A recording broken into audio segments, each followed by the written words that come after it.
Yes, Nana. Good morning, everybody. Today, civics first year సంబంధించి ఈ రోజు క్లాస్లో 25th జాతీయవాదం యొక్క ప్రయోజనాలు ఏమిటి,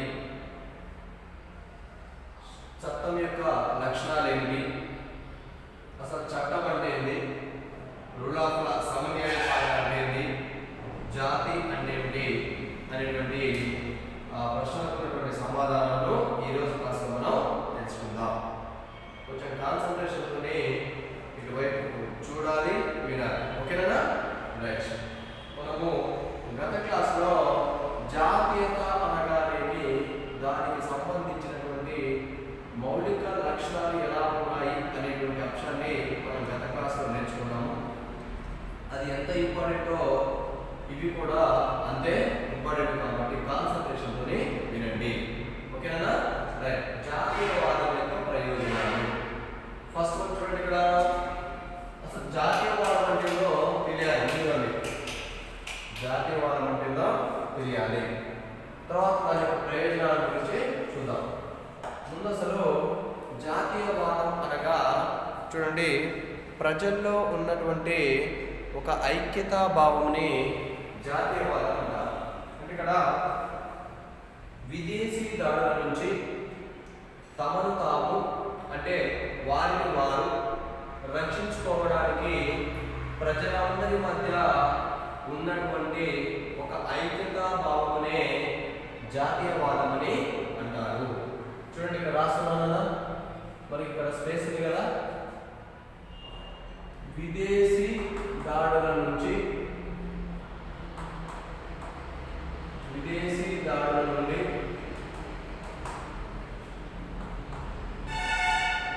తమను తాము అంటే వారిని వారే, తమను తాము రక్షించుకోవడానికి ప్రజల మధ్య ఉన్నటువంటి ఒక ఐక్యతా భావం. ఇక్కడ స్పేస్ లేదు కాబట్టి రాయలేకపోతున్నాను, వినండి కాన్సంట్రేషన్తో. రాయడానికి స్పేస్ లేదు కాబట్టి వినాలి. విదేశీ దాడుల నుండి తమను తాము రక్షించుకోవడానికి ప్రజల మధ్య ఉన్నటువంటి ఒక ఐక్యతా భావమునే జాతీయవాదమని అంటారు. ఈ జాతీయవాదం అనేటువంటి భావన మొట్టమొదటిసారిగా ఐరోపా దేశంలో ఆవిర్భవించింది. ఎక్కడన్నా ఐరోపా దేశంలో ఆవిర్భవించింది. చూడండి, ఇక్కడ రాస్తున్నాను, ఈ భావన ఎక్కడ ఆవిర్భవించింది అంటే ఐరోపా దేశంలో ఆవిర్భవించింది.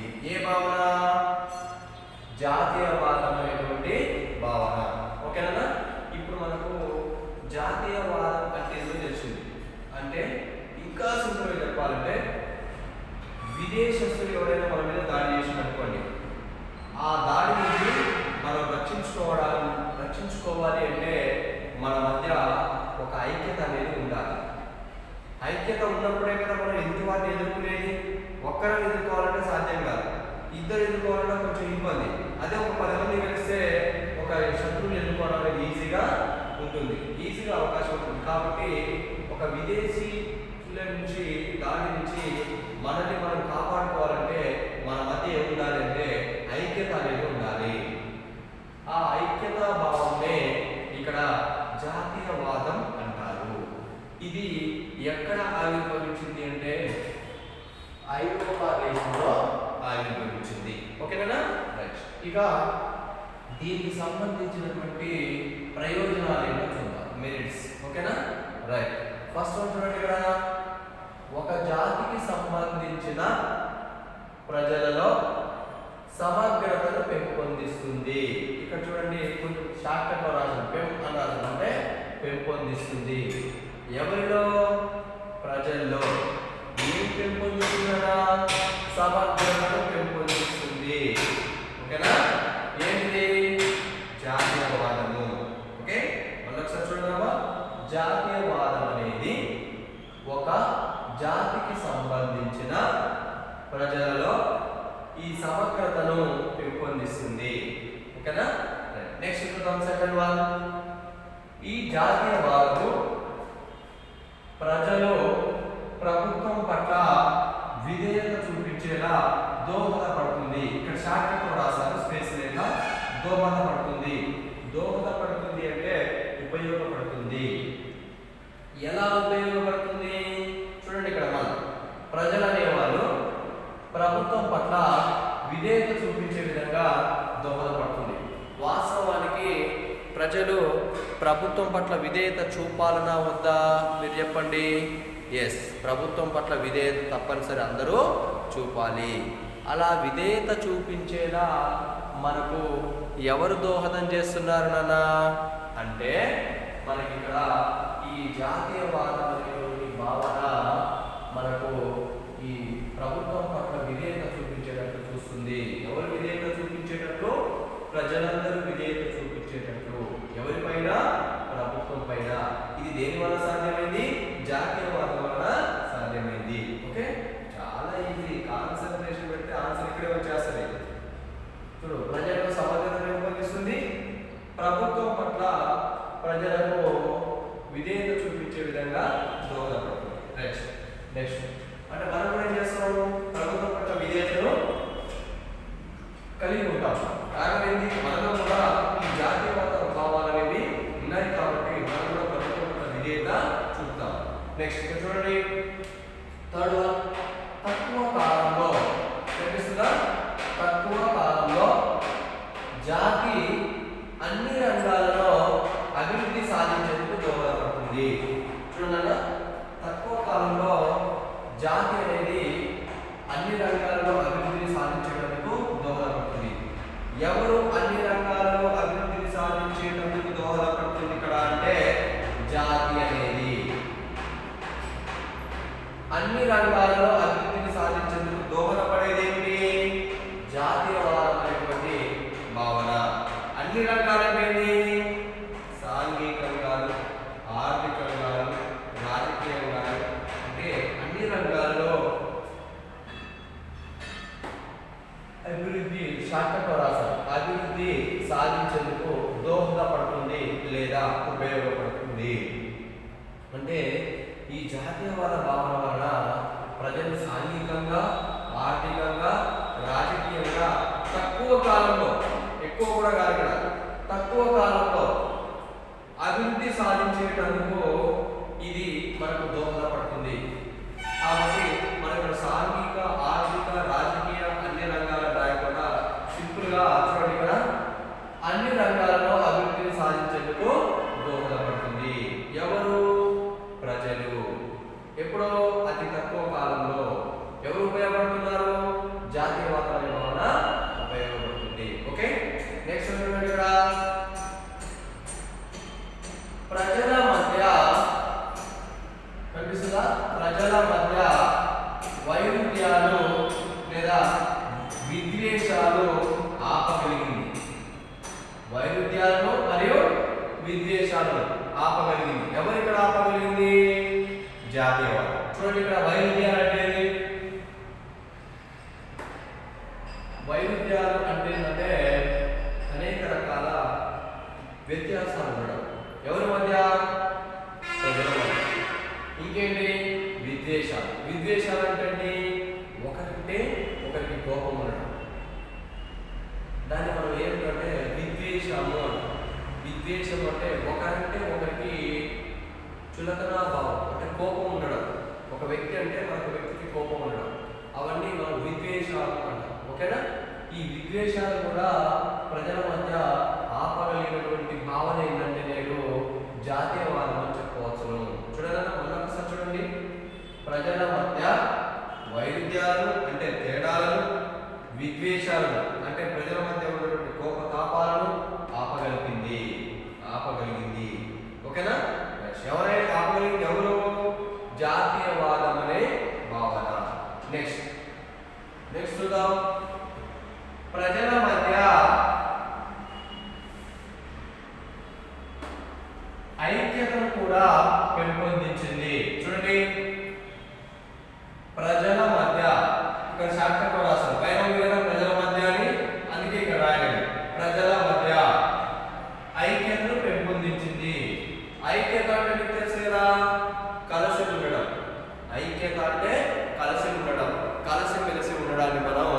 ఐక్యత అని చెప్పేసి అంటాము. ఎవరు?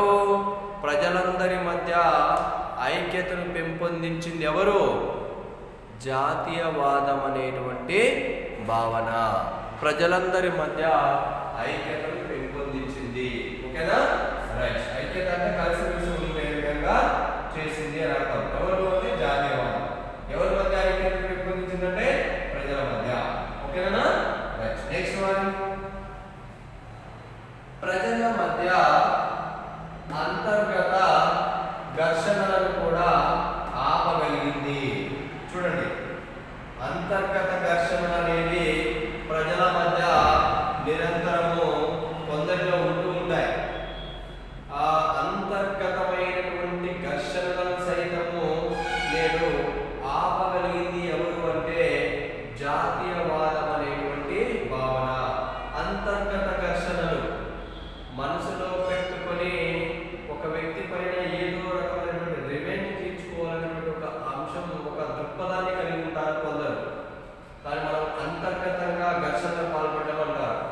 ఆ అంతర్గత ఘర్షణలోని లేకుండా చేసింది లేదా ఆపగలిగింది ఎవరు అంటే జాతీయవాదం అనేటువంటి భావన. చూడండి, ఇక్కడ ప్రజల మధ్య అంతర్గత ఘర్షణలను కూడా ఆపగలిగింది లేదా నివారించగలిగింది.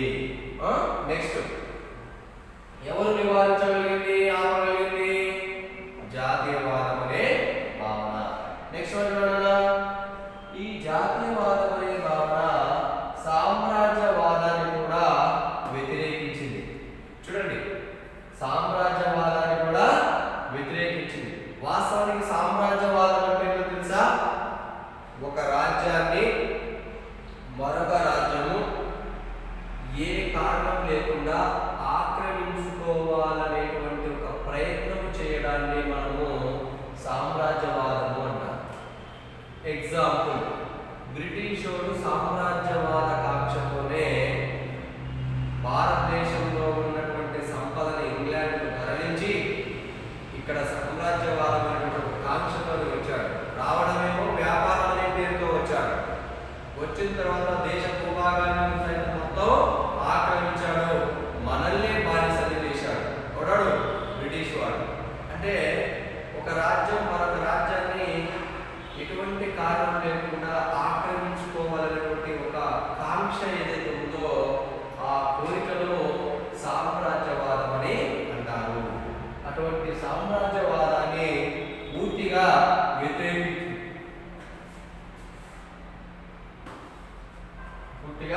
వ్యతిరేకించింది. ఇక్కడ షార్ట్ కట్ రాశారు. వ్యా అంటే వ్యతిరేకించింది ఎవరు?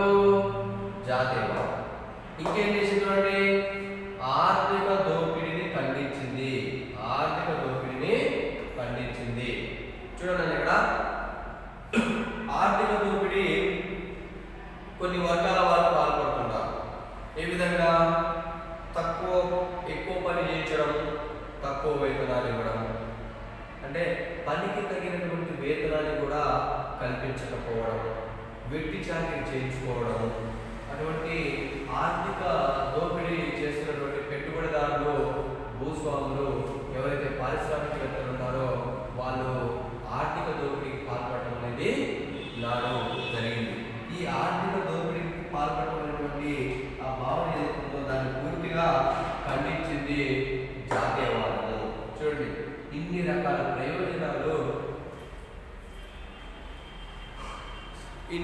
ప్రయోజనాలు ఈ యొక్క జాతీయవాదంలో ఉన్నాయి. చూడండి అన్న, ఇన్ని ప్రయోజనాలు ఉన్నాయి. ఒకటి, ఒక జాతికి సంబంధించినటువంటి ప్రజల్లో సమగ్రతను పెంపొందించింది. ప్రజలు ప్రభుత్వం పట్ల విధేయత చూపించే విధంగా దోహదపడింది. అతి తక్కువ కాలంలో జాతి అన్ని రంగాల్లో అభివృద్ధిని సాధించేందుకు ఉపయోగపడింది. ప్రజల మధ్య ఉన్నటువంటి వైరుధ్యాలన్నీ మరియు విద్వేషాలను కూడా ఆపగలిగింది. ప్రజల మధ్య ఐక్యతను కూడా పెంపొందించింది. అంటే ప్రజలు కలిసిమెలిసి ఉండేలా చూసింది. ప్రజల మధ్య ఉన్నటువంటి అంతర్గత ఘర్షణలు ఏవైతే ఉన్నాయో ఆ అంతర్గత ఘర్షణలను కూడా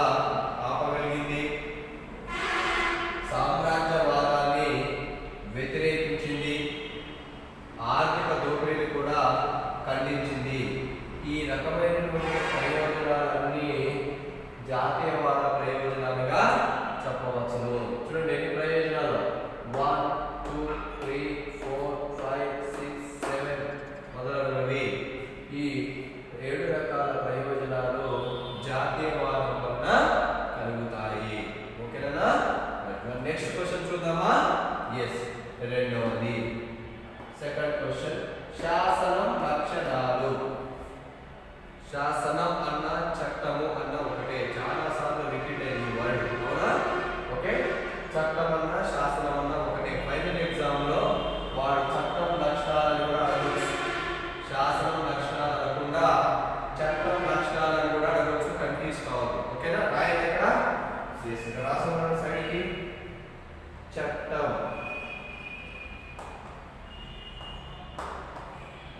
ఓకేనా? శాసనం అన్న చట్టం అన్న ఒకటే. రైట్, చూడండి దాని యొక్క లక్ష్యాలు ఎలా ఉన్నాయో చూద్దాము. ఫస్ట్ వన్, చట్టాన్ని రాజ్యం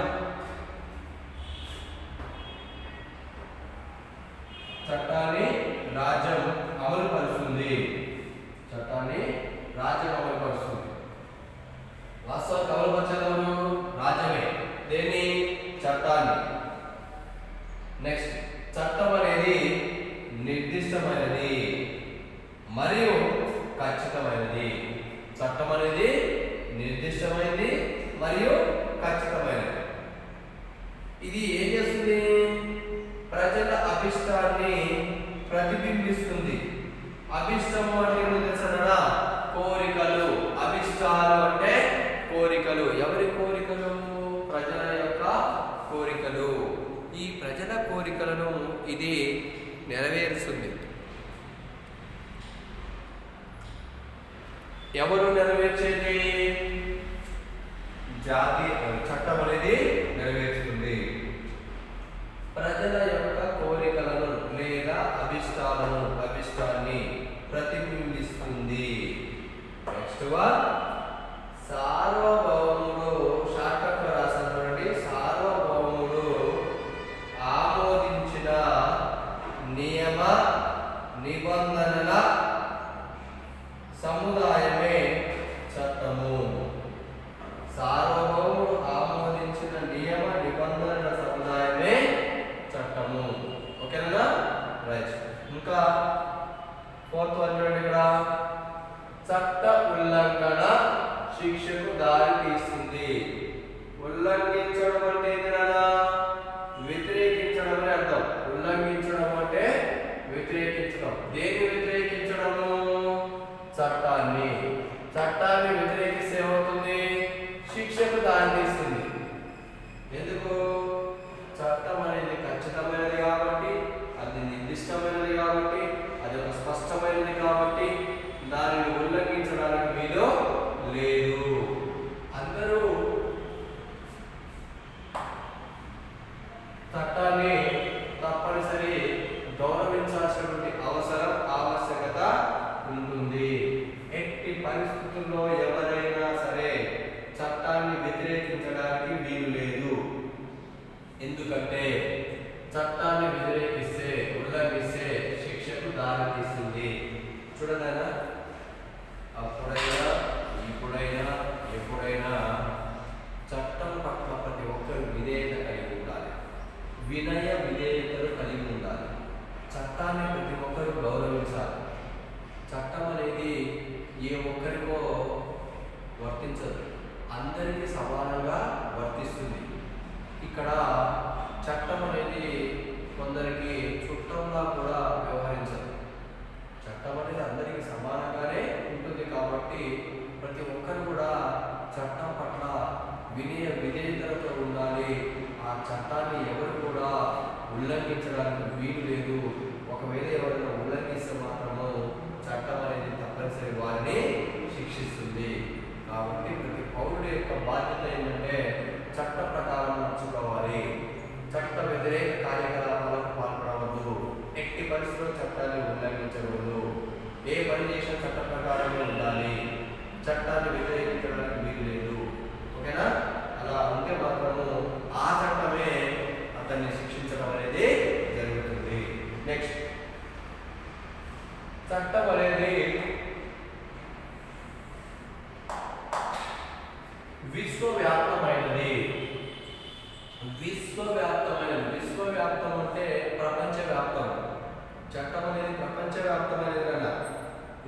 విశ్వవ్యాప్తమైనది.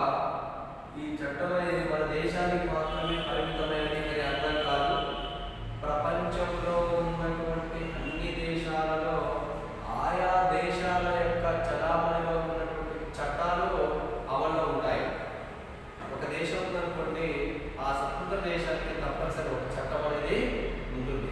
దాని ప్రధాన బాధ్యత ఏంటి? ప్రజల యొక్క కోరికలను నెరవేర్చడం, ఎవరైనా తప్పు చేస్తే శిక్షించడం. ఇది చట్టం యొక్క పని.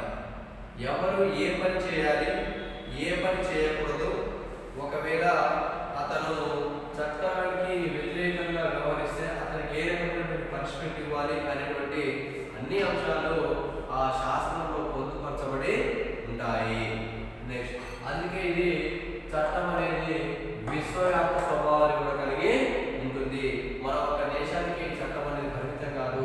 ఆయా దేశాల యొక్క రాజ్యాంగము, వారి యొక్క చట్టాలు అమల్లో ఉండి ఉంటాయి. ఈ చట్టం అనేది ఒకరికి పరిమితమైనది కాదు, లేదా ఒక దేశానికి పరిమితమైనది కాదు. ఇది ప్రపంచవ్యాప్తమైనది లేదా విశ్వవ్యాప్తమైనదిగా చెప్పవచ్చు. దేన్ని? చట్టాన్ని. నెక్స్ట్ ఓకేనా?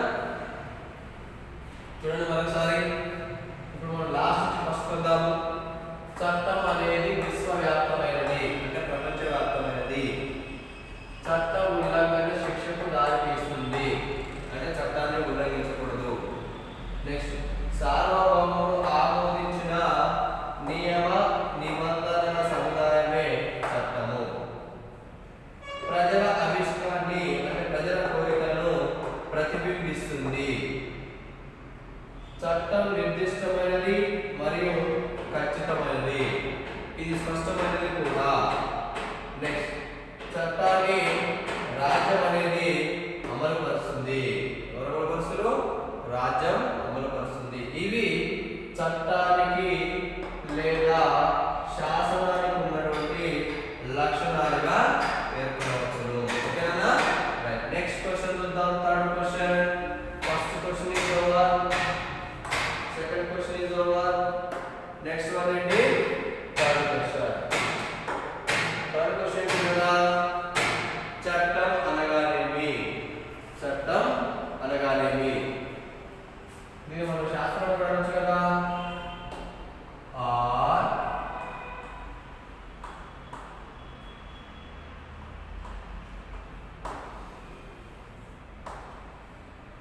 ఓకేనా? లేదా శాస్త్రం. చూడండి ఇక్కడ రాజకీయ అధికారాన్ని కలిపి రాసిన రాజకీయ అధికారాన్ని అనొచ్చు, రాజకీయ అధికారాన్ని అనొచ్చు. చూడండి వర్డ్ రాజకీయ అధికారాన్ని లేదా రాజకీయ అధికారాన్ని పొందిన సార్వభౌమునిచే అమలు చేసే బాహ్య చర్యలకు సంబంధించిన సాధారణ నియమమే శాసనం అని హాలండ్ అనేవాడు పేర్కొన్నాడు. హాలండ్ అనేవాడు పేర్కొన్నాడు. ఏమని? మరొకసారి చూడండి. రాజకీయ అధికారాన్ని అంటే రాజకీయ అధికారాన్ని పొందిన సార్వభౌముని చేత అమలు చేసేటువంటి బాహ్య చర్యలకు సంబంధించిన సాధారణ నియమమే చట్టము లేదా శాసనము అనే హాలండ్ అనే రాజనీతి తత్వవేత్త పేర్కొనడము జరిగింది. హాలండ్ అనేవాడు పేర్కొన్నారు. Next, John Salman.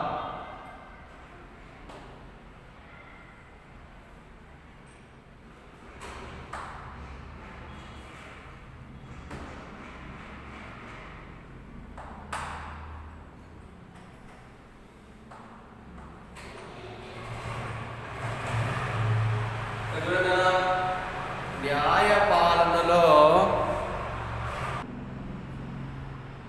Right.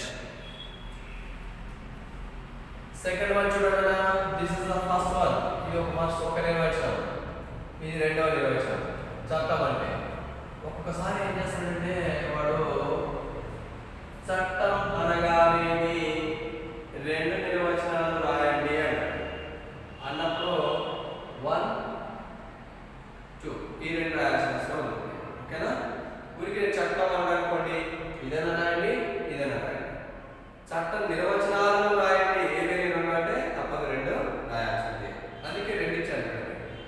First one and second one. రెండవది చూడండి, న్యాయ పాలనలో రాజ్యం అనుసరించే వివిధ సూత్రాల సముదాయమే చట్టం. న్యాయ పాలనలో చూడండి, న్యాయ పాలనలో షార్ట్కట్లో రాశారు, రాజ్యం అనుసరించే, మొత్తం షార్ట్కట్, వివిధ సూత్రాల సముదాయమే.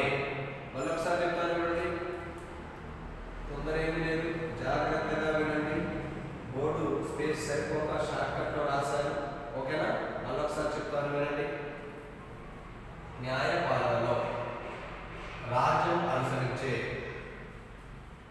అంటే వివిధ సూత్రాల సముదాయమే, వివిధ సూత్రాల సముదాయమే చట్టం అని జాన్ సాల్మాండ్ అనేవాడు పేర్కొన్నాడు. జాన్ సాల్మాండ్ అనేవాడు పేర్కొన్నాడు. ఎవరి జాన్ సాల్మాండ్? రాజనీతి తత్వవేత్త జాన్ సాల్మాండ్. న్యాయ పాలనలో రాజ్యం అనుసరించే వివిధ సూత్రాల యొక్క సముదాయమే చట్టం లేదా శాసనం అని జాన్ సాల్మాన్ అనేవాడు పేర్కొన్నాడు. ఓకేనా? ఇవి రెండు నిర్వచనాలు ఉన్నాయి చట్టానికి. ఓకేనా? ఇక నెక్స్ట్ క్వశ్చన్ చూద్దాం. Third question is over. Next one fourth question. నాలుగోది ఏంటో చూద్దాం, సమన్యాయ పాలన. ఓకేనా? దీన్ని రూల్ ఆఫ్ లా అని అంటారు. ఇక్కడ రాష్ట్రంలో రూల్ ఆఫ్ లా, తెలుగులో కూడా రాస్తానండి, రూల్ ఆఫ్ లా.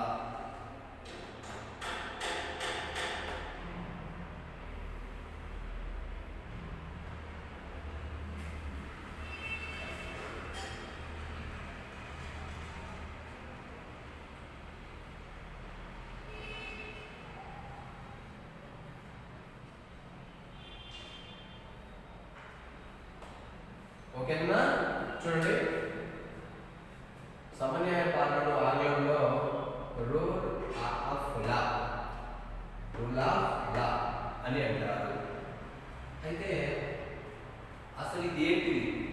సమన్యాయ పాలన అనేది ఏంటిది? అసలు ఎక్కడి నుంచి వచ్చింది? ఏ దేశంలో మొదటగా అనుసరించారు? ఆ దేశం నుంచి ఎవరు గ్రహించారు? వారి నుంచి ఇంకెవరు తీసుకున్నారు? అసలు ఇదేంటి? ఎవరు ప్రతిపాదించారు? ఏ గ్రంథంలో ప్రతిపాదించారు? అనేటువంటి అనేక అంశాలు మనకు ఇందులో ఉన్నాయి. అసలు ముందుగా ఇదేంటో చూద్దాం. బ్రిటిష్ రాజ్యాంగ లక్షణాలలో సమన్యాయ పాలన ఒకటి. చూడండి షార్ట్కట్, స-న్యా-ప అంటే సమన్యాయ పాలన. ఎక్కడ నుండి ఎక్కడ రాజ్యాంగ లక్షణాలు లేదు? ఒకటి, బ్రిటిష్ రాజ్యాంగం యొక్క లక్షణాలలో ఈ సమన్యాయ పాలన అనేది ఒకటి. ఓకేనా? రైట్. చూడండి, ఇక్కడ ఈ సమన్యాయ పాలన అనేటువంటి భావన మొట్టమొదటిసారిగా ఎక్కడ ఆవిర్భవించింది అంటే ఇంగ్లాండ్లో. ఎక్కడ? ఇంగ్లాండ్ నుండి ఈ సమన్యాయ పాలన అనే భావనను భారతదేశం గ్రహించింది. ఎవరు? భారతదేశం అంటే మన దేశం. ఓకే, ఈ ఇండియా నుంచి ఈ సమన్యాయ పాలన అనే భావనను ఎవరు గ్రహించారు అంటే అమెరికా గ్రహించింది. ఓకేనా? అంటే కాపీ కొట్టడం. ఎక్కడి నుంచి? ఎవరు? ఇంగ్లాండ్ నుంచి ఇండియా, ఇండియా నుంచి అమెరికా, అమెరికా నుండి చైనా వారు ఈ సమన్యాయ పాలనను ప్రతిపాదించడం జరిగింది, కాపీ కొట్టడం జరిగింది. అమెరికా నుండి చైనా.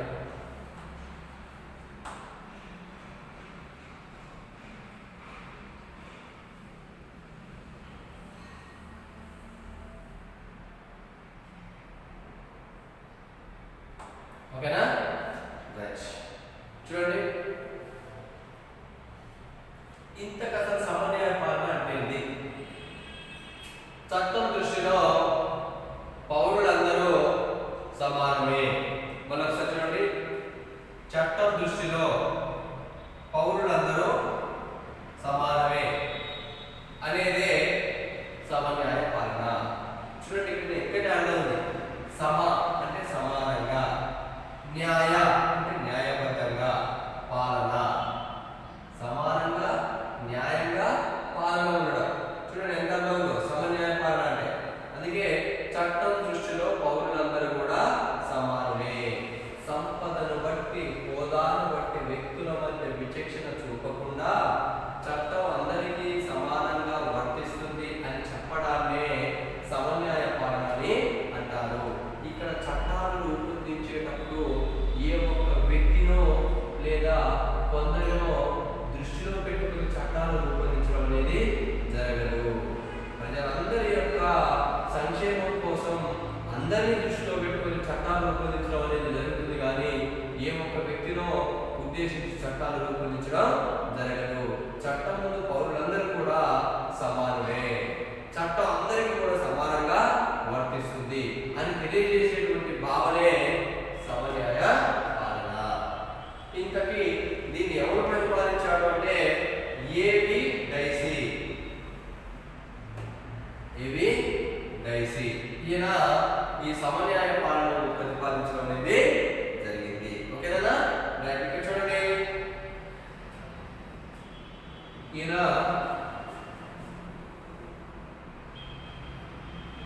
స్పేస్ లేదు, ఎక్కడ రాద్దాము? ఇక్కడ రాస్తాను, కనిపిస్తుందా మనకి? ఇక్కడ రాస్తే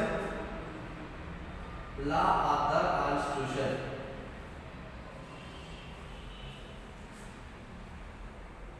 ఇక్కడ రాద్దాము, ఇక్కడ రాద్దాం.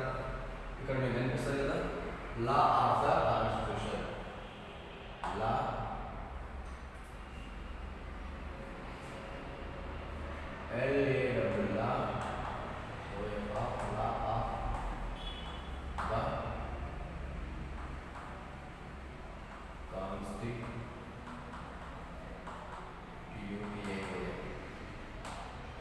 Law of the constitution.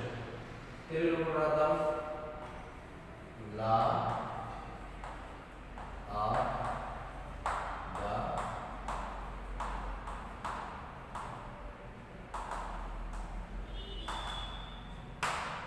Right.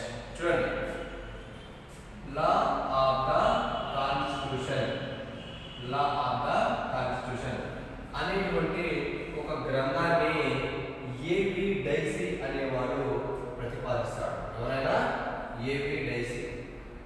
ఆ గ్రంథంలోనే లా ఆఫ్ ద కాన్స్టిట్యూషన్ అనేటువంటి గ్రంథంలోనే ఏవి డైసీ అనేవాడు ఈ సమన్యాయ పాలన గురించి ప్రతిపాదించాడు. ఓకేనా? ఈ పాలన ఎక్కడ ప్రతిపాదించాడు అంటే లా ఆఫ్ ద కాన్స్టిట్యూషన్ అనేటువంటి గ్రంథంలో ప్రతిపాదించాడు. ఎవరైనా ప్రతిపాదించింది? ఏవి డైసీ. ఇంతకి ఏవి డైసీ ఎవరు? బ్రిటిష్ రచయిత, బ్రిటిష్ దేశానికి చెందిన రచయిత. ఇంతకు సమన్వయ పాలన ఏం చెప్తుంది? చట్టం అందరూ సమానమే, చట్టం అందరికి పౌరులందరికీ సమానంగా వర్తిస్తుంది అని చెబుతుంది. ఈ సమన్వయ పాలన అనేది బ్రిటిష్ రాజ్యాంగ లక్షణాలలో ఒకటి. ఓకేనా? వచ్చేసింది కదా. ఈ సమన్వయ పాలన మొట్టమొదటిసారిగా ఎక్కడ ఆవిర్భవించింది? ఇంగ్లాండ్. ఇంగ్లాండ్ నుంచి ఎవరు గ్రహించారు? ఇండియా, భారతదేశం. మన దేశం నుంచి ఎవరు గ్రహించారు సమన్వయ పాలన? అమెరికా. అమెరికా నుంచి ఎవరు గ్రహించారు? చైనా. ఓకేనా? ఇది సమన్వయ పాలన అనగా. ఓకేనా? చాలా ఈజీ. కొంచెం కాన్సన్ట్రేషన్ చేస్తే మీరు ఎప్పటి క్వశ్చన్ ఆన్సర్స్ అప్పుడు నేర్చుకునేటువంటి ఒక అవకాశం అనేది మీకు లభిస్తుంది. ఓకేనా? నెక్స్ట్ క్వశ్చన్ జాతి. ఓకేనా? జాతి.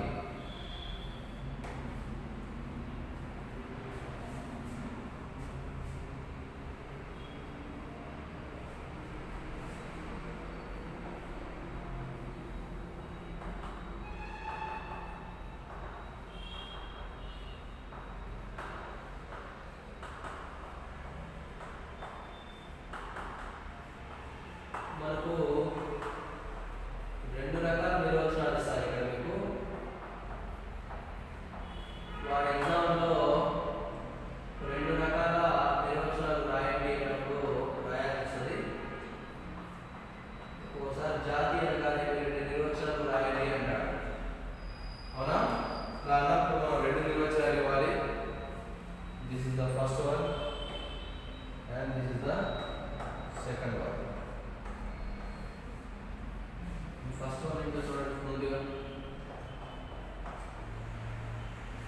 రైట్.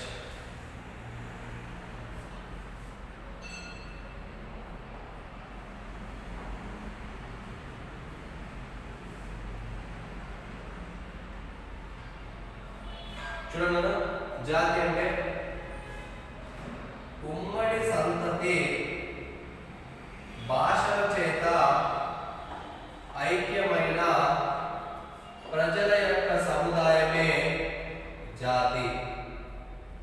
మరొకసారి, ఉమ్మడి సంతతి భాషల చేత ఐక్యమైనటువంటి ప్రజల యొక్క సముదాయమే జాతి అని లికాక్ అనేవాడు పేర్కొన్నాడు. వీడి అసలు పేరు స్టీఫెన్ లికాక్. స్టీఫెన్ లికాక్. మీకు షార్ట్ కట్లో ఉంటుంది అని లికాక్ అని చెప్పాను. ఓకేనా? ఆయన అసలు పేరు ఏమిటి? స్టీఫెన్ లికాక్. ఏమన్నాడు ఆయన? ఉమ్మడి సంతతి భాషల చేత ఐక్యమైన ప్రజా సముదాయమే జాతి అని ఆయన పేర్కొనడము జరిగింది. ఎవరైనా? లికాక్. నెక్స్ట్ రెండవది చూడండి. షార్ట్ కట్ లో రాసాను, మనకు స్పేస్ లేక జాగ్రత్తగా వినాలి. ఒక నిర్ణీత భూభాగంలో, ఇక్కడ మళ్ళీ రాస్తాను చూడండి.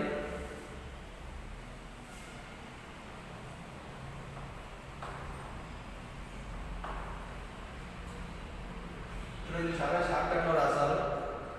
ఒక నిర్ణీత భూభాగంలో, భూ అంటే భూభాగంలో,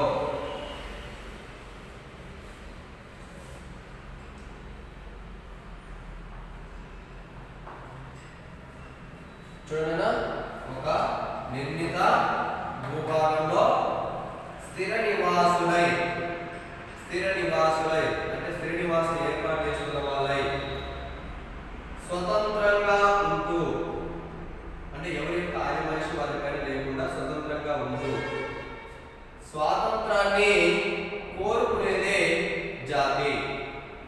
చూడండి మరొకసారి, ఒక నిర్ణీత భూభాగంలో స్థిర నివాసులై స్వతంత్రంగా ఉంటూ స్వాతంత్రాన్ని కోరుకునేదే జాతి అని లార్డ్ బ్రైస్ అనేవాడు పేర్కొన్నాడు. Lord Bryce. ఇక్కడ రాస్తాను చూడండి, లార్డ్ బ్రైస్. రఫ్ చేసి రాస్తాను.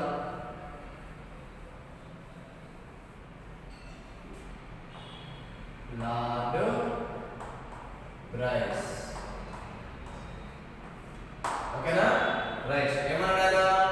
ఒక నిర్ణీత భూభాగంలో స్థిర నివాసులై స్వతంత్రంగా ఉంటూ స్వాతంత్రాన్ని కోరుకునేదే జాతి అని లార్డ్ బ్రైస్ అనేవాడు పేర్కొనడము జరిగింది. ఓకేనా? ఇది ఈ రోజు చెప్పుకున్నటువంటి జాతి అంటే సమన్వయ పాలన, చట్టం అంటే చట్టానికి సంబంధించినటువంటి నిర్వచనాలు, ముఖ్యంగా జాతీయవాదం యొక్క ప్రయోజనాలు, చట్టం యొక్క లక్షణాలు, జాతీయవాద ప్రయోజనాలు అనేవి ప్రధానంగా చాలా ఇంపార్టెంట్ అన్న. అసలు జాతీయవాదం అంటే మీకు ఏం గుర్తుంది?